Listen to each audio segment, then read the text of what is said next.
महाराज, शिव पुराण का यह पशुपति व्रत कोई सामान्य नहीं है। जो भी इस व्रत को पूरी श्रद्धा से करता है तो उसे निश्चित ही फल प्रदान करता है। जो भी माता बहनें, जो भी शिव भक्त इस पशुपति व्रत को करना चाहते हैं तो सबसे पहले व्रत विधि को अच्छे से समझ ले, क्योंकि कई लोग गलती करते हैं। कई माता बहनें गलती करती है कि व्रत को नए नए तरीके से करती है। कोई कुछ बताता है, कोई कुछ बताता है और व्रत सफल नहीं हो पाता है। कहीं ना कहीं आपसे गलती हो जाती है। कई माता बहनें व्रत को 10-10 बार तक कर लेती है जब तक कि व्रत पूर्ण नहीं हो जाता। इसलिए इस व्रत को आप समझ लीजिए। पशुपति व्रत 5 सोमवार का होता है। कितने सोमवार का होता है? 5 सोमवार का। अच्छे से समझ लेना, 5 सोमवार व्रत आपको करना है।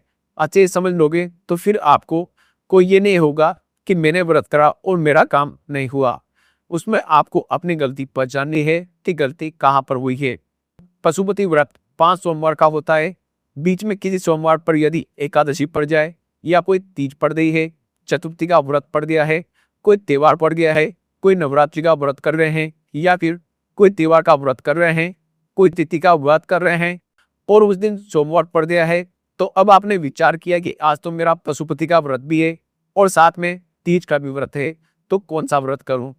तो उस समय पर आपको पशुपति व्रत को छोड़ देना है और आप तीज का व्रत कर सकते हैं या फिर चतुर्थी का व्रत भी कर सकते हैं, या जो भी व्रत आपके पड़ रहा है उस व्रत को आपको कर लेना है।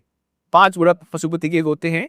व्रत करने के लिए जब आप निश्चित करें कि मुझे इस सोमवार से पशुपति नाथ का व्रत करना है, तो जीजियों और जीजाओं ध्यान रखना, जिस दिन आप शुरू करें तो उस दिन सुबह स्नान करने के बाद में बड़े प्रेम से पूजन की थाली लगा लो। उसमें चंदन, अबीर, गुलाल, जो भी आप रखना चाहते हैं, रोली, चावल, मोली, जनेऊ, पंचामृत, चाहो तो अलग अलग भी आप रख सकते हैं और चाहो तो एक साथ भी आप एक ही थाली में रख सकते हैं।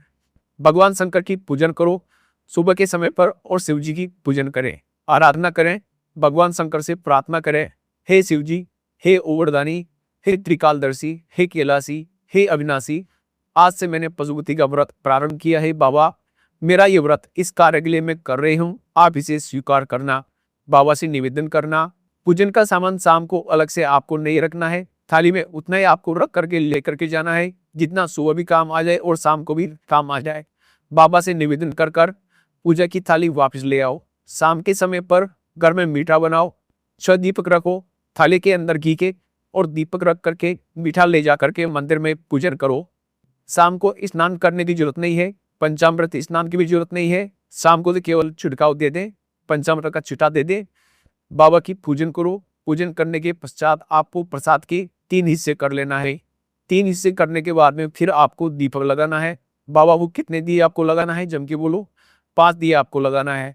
आपको शिवलिंग के सामने 5 दिए लगा देना है। एक एक करके सभी दियों को आपको प्रज्वलित कर देना है और शंकर भगवान से पहले सोमवार को दिया जलाते समय अपने हृदय की बात जरूर से करना है।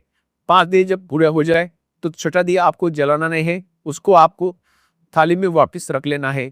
दिए को थाली से नीचे उतारना जरूर है, इस चीज का आपको ध्यान रखना है। छठे दिए को मंदिर में अपनी थाली से उतारना जरूर है और फिर वापस थाली में आपको रख लेना है। प्रसाद के 2 हिस्से मंदिर में छोड़ देना है, एक हिस्सा थाली में रख करके आपको लेकर के आना है। पूजन करने के बाद में बाबा से निवेदन करके बाकी सारा सामान घर आपको लेकर के आ जाना है। शाम को जब घर में प्रवेश करो तो सीधे हाथ की ओर घर में अंदर जाते समय अपना जो राइट हाथ होता है उस ओर आपको बैठ जाना है और बैठने के बाद में उस छठे वाले दीपक को आपको प्रज्वलित कर देना है। वहां पर भी शिव जी से प्रार्थना करना है, हमारा ये कार्य सफल करना बाबा, और बाबा से निवेदन करके घर के अंदर आपको प्रवेश कर लेना है। भोजन जब करने के लिए आप बैठो तो सबसे पहले जो प्रसाद लेकर आए हो मंदिर से उस प्रसाद को आपको ग्रहण करना है। जो प्रसाद आप लेकर के आए हैं उस प्रसाद में से किसी को आपको नहीं देना है, आपको अकेले उस प्रसाद को ग्रहण करना है। उतना प्रसाद लेकर आपको जाना है जितना आप खा सकें, छोड़ना भी आपको नहीं है। सबसे पहले प्रसाद खाएं, उसके बाद में भोजन करिए। इस बात में सुबह आप फलाहार कर सकते हैं, शाम को भोजन कर सकते हैं। भोजन में जरूरी नहीं है कि आप मिठाई खाएं, नमकीन भोजन भी आप कर सकते हैं। बस मीठा आपको कब खाना है? जब प्रसाद का एक हिस्सा आप मंदिर से लेकर गए तो वो हिस्सा आपको ग्रहण करना है। इसके बाद में जब भोजन करो तो नमक आप कर सकते हैं, कोई मनाही नहीं है। मिर्ची का आप कर सकते हैं, उसमें तीखा भी आप बना सकते हैं, कोई मनाही नहीं है। ऐसे 5 सोमवार तक आपको पशुपति नाथ का व्रत करना है। बीच में अगर कोई सोमवार छूट भी जाता है तो व्रत करना है, पूजन नहीं करना है। कोई रजतधर्म आ गया है, कोई विशेष कार्य आ गया है, तो उसमें आपको पूजन नहीं करना है, बस आपको व्रत कर लेना है।